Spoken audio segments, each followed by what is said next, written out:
Hey everyone, it's Chris from SupeSojourn, and today I'm really excited because I was able to get my hands on the Superman DC Multiverse McFarlane toy.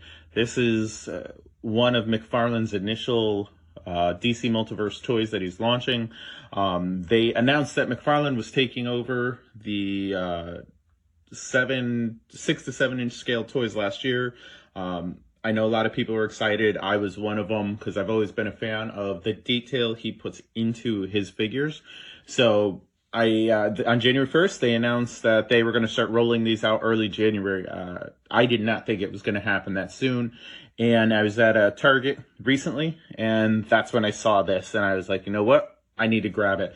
I've got a couple other figures on pre-order through Amazon. So once those come in, I'll be doing a video for those as well. But let's jump right into it. Looking at the packaging, it's pretty cool. It's clear. You can see right through it. It's got some hands. You can see the stand in the background. Looks like it comes with some kind of card in the back.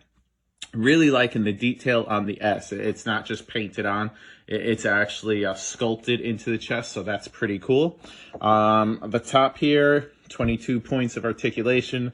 I know some people were upset that there was going to be less or wasn't going to be more than that. I mean, for me, that's plenty. I mean, I'm an adult collector, and most of my toys end up going up on a shelf, and I display them and, pose them up whenever I want. You got the McFarlane Toys logo on the back. You got a bunch of legal stuff, the barcode on the side. We've got it just says Superman Multiverse, McFarlane Toys at the bottom.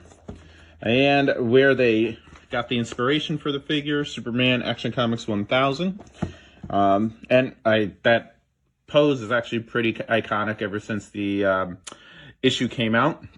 And let's see what else we have down here. It's a list of the other figures in the line: the animated Superman, the armored Superman. You got Batman, the man who the Bat Who Laughs, sorry, and a Bat Raptor. So I'm waiting for a few of these to actually come, and like I said, I'll be reviewing those when they do come. Oh, this is kind of cool. So it actually gives you the source of the comic. So I mean, this one, like I said, it's pretty iconic. It's coming from Action Comics 1000, and but the armored Superman, I'm gonna be honest, I'm not 100% sure where that comes from. So I'll be doing that research. That actually saves me a little bit of time. But okay, let's get to it. There's a lot of tape on the top, but if you go to the bottom, there's only one tape, or one tab holding it closed, which I've already gone ahead and sliced open to hopefully make this go a little bit quicker, because I do want to try to keep these unboxing videos a little bit shorter. So here we have the figure itself. We'll lay that off to the side. And you do have the stand. It's all kind of sealed in a card here. So, I'll have to pull that apart. Okay, there it goes. So you've got the stand. It's got a nice DC logo on it. Let's see. Does it clip in fairly easily? Oh, okay. It actually slides in. So that I kind of like. That gives it a little bit more stability. Or at least I hope it would. I'm actually kind of excited about this because none of the other multiverse figures ever came with that. So that's actually pretty cool, because let's be honest, Superman should always be flying. Bringing the packaging back. That's pretty much it. It's a nice background. It's got pretty much a flashback to a bunch of iconic comics from various DC heroes. So that's fun. And then you've got a card with the Superman 1000 by Jim Lee. And, okay, so it gives you just more information about the comic, the character. And here, if you guys want to read it, just pause it, and you can go for it. All right, let's get down to it. So we've got a couple of closed fists, for those fighting poses. And let's see here. Just tethered down by a strap here. Careful to cut that out. I think that's it for the cape.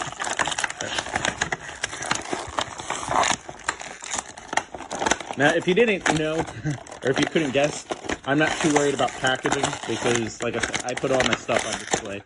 I don't keep many figures, if anything, in its original packaging.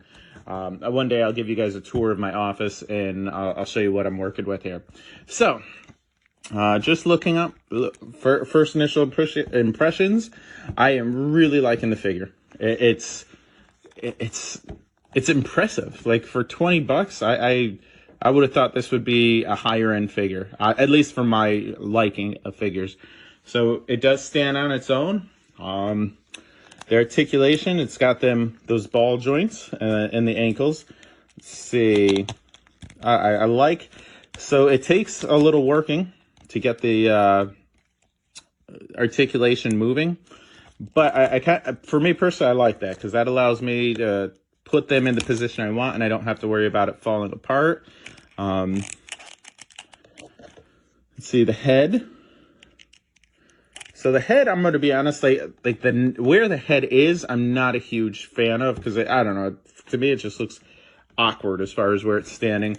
Let's see the cape. Actually, it's plastic. I'm hit or miss. I like the fact that the cape is plastic if it looks nice. And for this cape, I think it looks nice. I do like the fabric capes, especially like on the NECA figure. But you have to do the fabric capes right. If you don't do them right, it just looks really bad. So we'll do a comparison on that in a few minutes. But let's see. A lot of articulation. I like how it moves in the hips rather than the old Multiverse style where it was just up and down and that was it. This, you really can go all out with this. Let's see. I love the belt. Like, this is the classic Superman look. This is what I grew up with. This is what most people are familiar with. It's not that new 52 nonsense. The rebirth. So let's see. All right, so that's not bad. I like it, and it like I said, it seems to be very sturdy, so it's not going to go down. I really like this figure, and if you slide it, can you slide it out easy enough? You can. So if you don't want him flying, you want him standing, they do have the holes in the bottom, so that way you can have your Superman figure standing in a classic pose. The hole. Ooh, that's interesting. The holes don't seem to fit very well. Okay, you just really got to work it in there. Okay. So now he's standing. Let's see. Let's try out the fist. Like, how easy do the hands pop on and off? Okay, that's pretty easy. And looking at the joints of the hand, usually, I mean, most figures I'm familiar with, the pivot is on the hand, but this is in the joint itself, which is interesting. I kind of like that. That's a different take on it. So if we're to stand it up,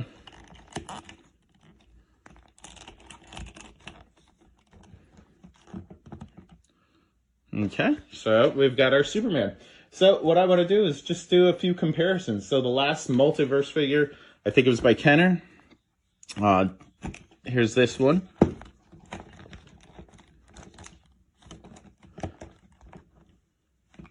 There we go. This was the last one that Kenner actually did, if I'm remembering correctly.